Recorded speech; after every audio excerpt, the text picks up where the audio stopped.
He is one of the biggest athletes on the planet, and he's already become a beloved figure in Houston. Texans quarterback C.J. Stroud. But his story begins with the woman who led him, his mom. A story of strength, perseverance, and forgiveness that I heard one-on-one from Kim Stroud. Kim, thank you so much for being with us. We're so appreciative of your time. I'm so glad we got to make this all happen. You know, I can't help but think, sitting here today, what was life like a year ago compared to where we are now, or how was it the same? Yeah, well, first of all, Zach, thank you for having me today. So happy to come and speak about the Stroud family, and definitely our journey from college to the NFL. From a year ago today, it's been a whirlwind. There's been so many changes, but the consistency is that we have love within our family. Watching CJ, just go from college, the college football quarterback, now to the NFL quarterback, has just been an amazing experience, truly. Now, we were just talking about this, you and I are both from California. Yeah. Both happen to know the IE, Rancho Cucamonga. Yes. Tell the folks in Houston a little bit about Rancho Cucamonga. What's it like? So Rancho Cucamonga is a suburb outside of Los Angeles. So it would be similar probably to like Katy or Cypress here. So a lot of people raise their families there. It's very good school districts, all of that. So yeah, so Rancho, it's small. A lot of people know it from Friday. The movie Friday, the second Friday. Sure. But yeah, so it's a neat area, and the high school that CJ went to, it's got 3,500 students, probably more now. His graduating class had over 900 students, so it's a pretty big area, growing, as you know. Mm-hmm. But definitely, yeah, the suburbs. Now, you have 4 kids. Yes. One of them happens to be the franchise quarterback for the Texans, but you have 4 kids. Tell me a little bit about each of them. I do. I'm so blessed to have 4 beautiful children that I've been able to, nurture and raise, and they all are special and they're all in their own ways. They all have so many talents. I have Isaiah, who's my oldest child, and he has my 2 grandchildren, Leah and Isaac. And then I have Asmar, who's my second oldest son. Yeah. Then I have my beautiful daughter, Sierra. God bless me with 1 daughter, thank God.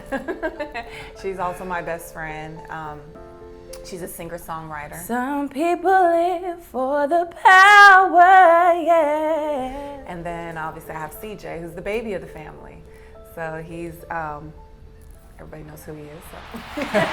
C.J. Stroud, incredible. I think it's safe to say, not just in Houston, but clearly he has fans, all over. Now, you raise your 4 kids in Rancho Cucamonga. It's been documented, that you guys had to persevere quite a bit. Oh, definitely. Tell me a little bit about the situation that occurred and why, you guys had to persevere, what you went through a little bit. Right. Well, I would say that everyone in life has to persevere in some way. Life is never cookie cutter. Even if people display on the outside that it is cookie cutter, and they have everything, everybody has something they struggle with. And unfortunately, CJ's father had a substance abuse problem. He struggled with that, and it led to different things in his life that transpired to put him in prison. And so before that occurred, we were Christian people, just trying to live right and serve the community of Rancho Cucamonga. We had a church there. And just be good people, and raise our children right and set that foundation. And so life is what life is, and it comes. So we did do that for 7 years. And then our family kind of took that detour. And so I became mom and dad in essence, because I don't think I could really be dad, but just taking on the role of the head of the household. And CJ fell into that, that kind of dynamic of our family. So it was myself, Sierra, my daughter, and CJ, my youngest children. My older 2 had moved out already. So CJ really took on kind of like the head of the household male role, which I think helped with his leadership skills that he has now. So, you know, when I see him now and he can, you know, go into a room and he commands the room in essence, you know, where he knows where he's supposed to be. And I believe that's all from just having to step into his father's footprints a little bit and make sure his mom and his sister were taken care of, you know. So it was a really hard struggle for our family. We went from a a pretty well off income to basically nothing, you know, and I had to take, you know, very hard labor jobs, which nothing wrong with that. gave me muscles. But it was really tough. So CJ had to really navigate through the football world and camps and different things pretty much, you know, on his own. I did help as much as I could, but yeah, it was definitely a struggle and definitely a change for our family. I believe that you guys were living above a storage facility at one point. Is that correct? Yeah, so I'm a property manager. So I've done commercial and industrial. So this particular property that I managed, it was a storage facility. And what it does, any storage that you see, they have a on-site property manager living there. Most people don't know because it's pretty hidden. Well, our apartment was right behind my office. And so it was kind of neat because CJ would come home from school and I could say, "Did you do your homework?" So I could kind of be mom and manager at the same time. Sure. But it was very different. And I remember on his recruiting trips, you know, Coach Day came to the storage. Coach Harbaugh came to the storage. So it was really interesting to see like these high-end coaches coming to a storage. And I asked Coach Day, I'm like, "Is this the weirdest place you've ever been?" He's like, "Trust me, it's not." I'm like, "Really?" I'd like to know it was weirder, but no, yeah. So CJ was raised there, and I'm so grateful for that because they take a few dollars from your pay every hour, but the utilities are free and the rent is free. So I was really able to keep us away from homelessness and, you know, provide. So. Did you ever have days where you thought, "How am I going to do this?" Oh, definitely. It was hard. It was really hard. It was devastating what happened to our family. We were just, the dynamic of a family, if you could just imagine, from going from mom, dad, you know, if you want to go here and there, you have the money to do so, move around, and just the whole joy and peace that you have of having your family together, to going from just brokenness, you know, and watching CJ and my daughter just struggle with loneliness of not having their father there. And then what do I do with those feelings, you know, because you don't want to hate him, but you want to forgive. But, you know, it's just hard when you're dealing with substance abuse and you're dealing with that type of thing. It's really difficult on the children. And then also for CJ having this dream and knowing that he is good enough to go with the best of the best, and having to go down that road kind of by himself without his father there. And especially in the quarterback role, because, you know, quarterbacks generally, they come from very wealthy families, mom and dad or something of that nature. So it was different, but like I said, it's made him who he is. So when people talk to me and they're like, "Your son's so humble and he's so, you know, he's so sweet and he's so, a gentleman and polite," and I tell them it's because that's how he was raised, and then his circumstances kind of molded him a little bit too.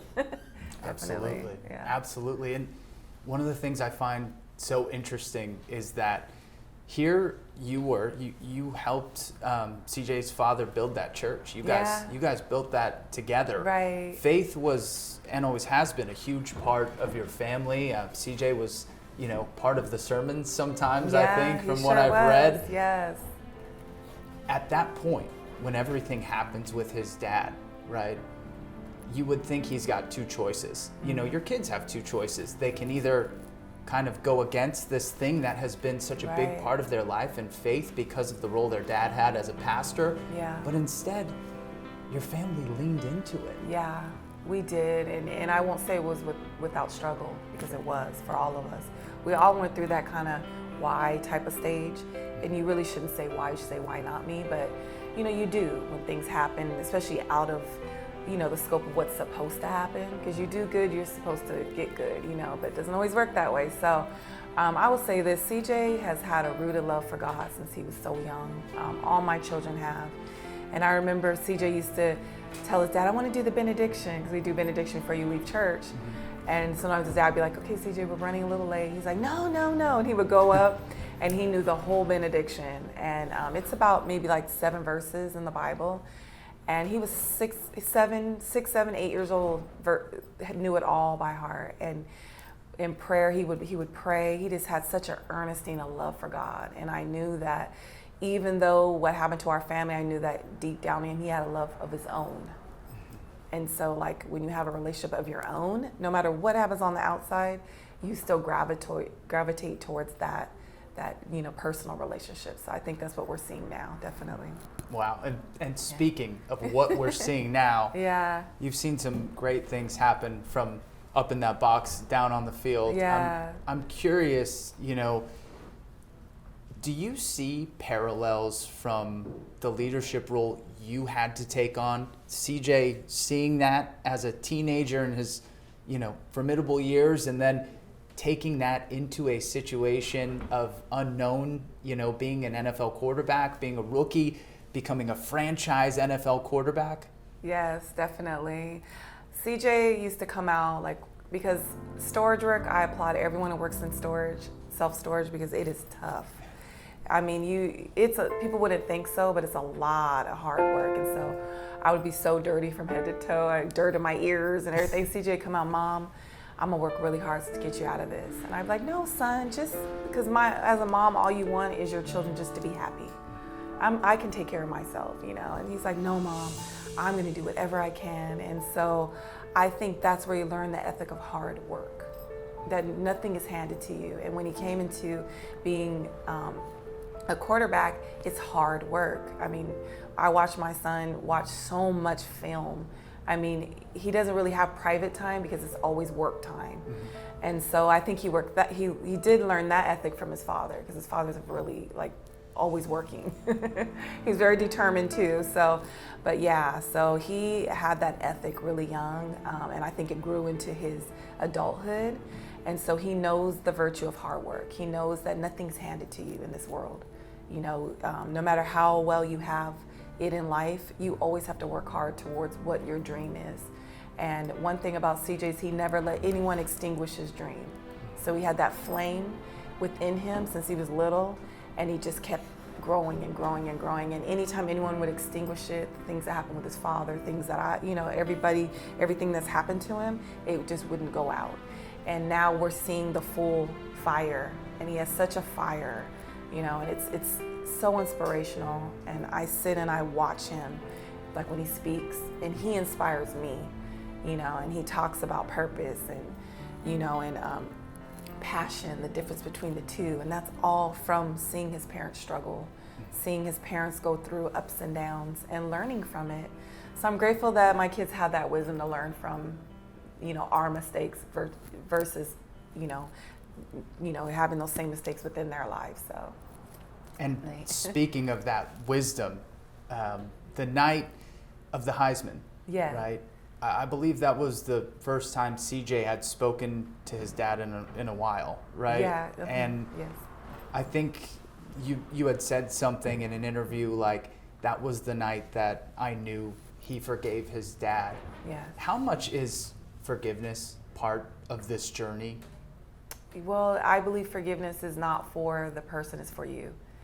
And I do believe that until CJ fully forgave his dad, not forget, but forgave, that he wasn't going to be free within, and so I really encouraged him. It was hard. I let him kind of, all my children deal with their grief of our family in their own timing. But I always, kind of reiterated, God forgave us for so many things. I mean, he forgives us every single day. So why shouldn't we, And so in the time, CJ started getting a little bit opener, and I was really, really happy about that, because I could see him freeing up, a lot of burden that he had within his heart, And so the Heisman night, here's this big thing, and everybody's celebrating, and we get a call from the prison, and it has that recorded call. And it dawned on me just how unique our family is, So no matter where you come from, your situation can be very unique, but that doesn't take from who you are. And that's what I believe CJ grasped at that moment. And that's when he started speaking publicly about his father, and speaking publicly about the situation, and speaking publicly about he still loves his dad, you know. And I think that that's kind of been, you know, just the triumph in all of this, you know. And I see kids come up to CJ and they're like, thank you for talking about your father, because my father's also incarcerated. And I could see them, like one boy was crying, you know, and it's just, you never know what people are going through. So I'm so grateful for that, definitely, for that forgiveness. And speaking of that, you know, I know he's made it clear that he wants to be part of prison reform in general. I know he wore his cleats, you know, that showed his cause for cleats, I think it's called. Right, yeah. You know, as you see him take these steps as a man, as a person, off of the field, how proud are you of him? Extremely proud. I'm so proud. Like, words can't explain. I'm